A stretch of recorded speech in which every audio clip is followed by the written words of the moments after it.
ओम शांति। 25 नवंबर 2025 के बाबा के मधुर महावाक्य। बाबा कहते मीठे बच्चे, आत्मा को सत्व प्रधान बनाने का फिक्र रखो, कोई भी कमी रह न जाए, माया गफलत न करा दे। आत्मा को सत्व प्रधान बनाने का फिक्र रखो, कोई भी कमी रह न जाए, माया गफलत न करा दे। प्रश्न, तुम बच्चों के मुख से कौन से शुभ बोल सदा निकलने चाहिए?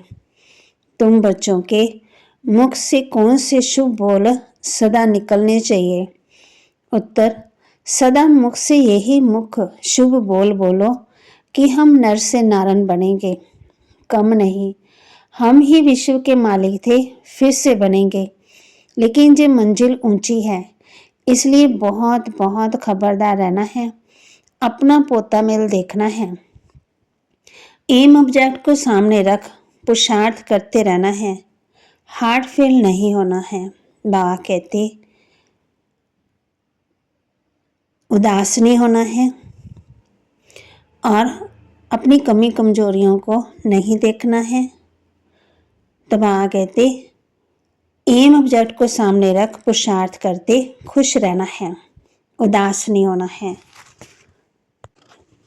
धारणा के लिए मुख्य सार, कर्म करते आत्मा को पावन बनाने के लिए समय निकाल याद की मेहनत करनी है, कोई भी आश्रय काम कभी नहीं करना है।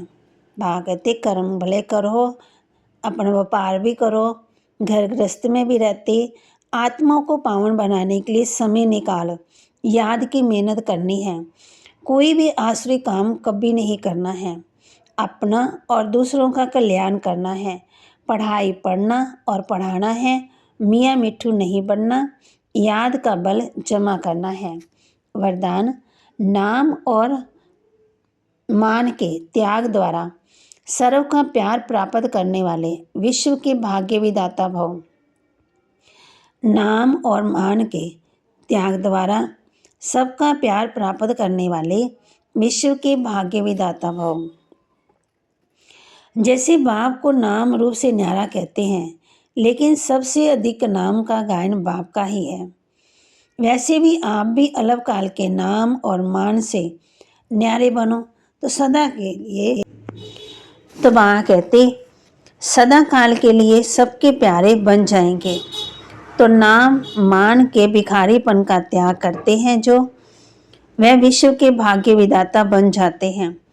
कर्म का फल तो स्वतः ही आपके सामने संपन्न स्वरूप में आएगा, इसलिए अलग काल की इच्छा मात्र विद्या बनो, कच्चा फल नहीं खाओ, उसका त्याग करो तो भाग्य आपके पीछे आएगा।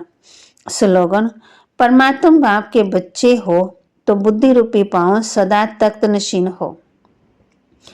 परमात्मा बाप के बच्चे हो तो बुद्धि रूपी पांव सदा तख्त नशीन हो। अव्यक्त इशारे अशरीरी व विदेही स्थिति का अभ्यास बढ़ाओ। कोई भी सेवा तबाह कहते कोई भी प्लान्स बनाते हो तो भले बनाओ, भले सोचो, लेकिन क्या होगा उस अशारेवंत होकर नहीं, हैरान होकर नहीं, विदेही साक्षी बनकर सोचो। सोचा, प्लान बनाया और सेकंड में प्लेन स्थिति बनाते चलो।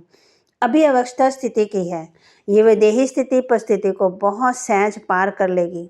जैसे बादल आए चले गए, विदेही अचल अडोल के खेल देख रहे हैं।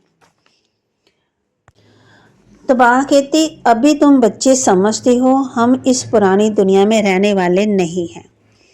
स्टूडेंट को ये पढ़ाई बुद्धि में रहती है, तुमको भी मुख्य मुख्य पॉइंट बुद्धि में धारण करनी है। बाप कहते हैं आगे चल सब निकलेंगे, देखेंगे, नए नए बच्चे आते रहते हैं, वृद्धि को पाते रहते हैं। बाप कहते हैं जितना हो सके ऊंच पद पाना है, सर्विस में आगे जाना है, 21 जन्मों की कमाई करनी है, इसमें गफलत नहीं करनी है। भक्ति मार्ग में तमो प्रधान बनना, हर एक चीज पहले सतो प्रधान फिर रजो तमो में आती है। तुम अभी आदि मध्यंत को जान गए हो, बाकी सबकी जीवन कहानी तुम जानते हो, ये है नॉलेज। बीज छोटा है, झाड़ बहुत बड़ा है। बाप बैठ रूहानी बच्चों को समझाते हैं। जहाँ जब याद की यात्रा में बैठते हो तो भाई बहनों को कहो तुम आत्म अभिमानी होकर बैठो और बाप को याद करो। ये स्मृति दिलानी चाहिए, तुमको अभी ये स्मृति मिल रही है। हम आत्मा हैं, हमारा बाप हमको पढ़ाने आते हैं। हम भी कर्म इंद्रियों द्वारा पढ़ते हैं, बाप भी कर्म इंद्रियों का आधार ले इन द्वारा पहले पहले ये कहते हैं बाप को याद करो। बच्चों को समझाया गया है कि ये है ज्ञान मार्ग।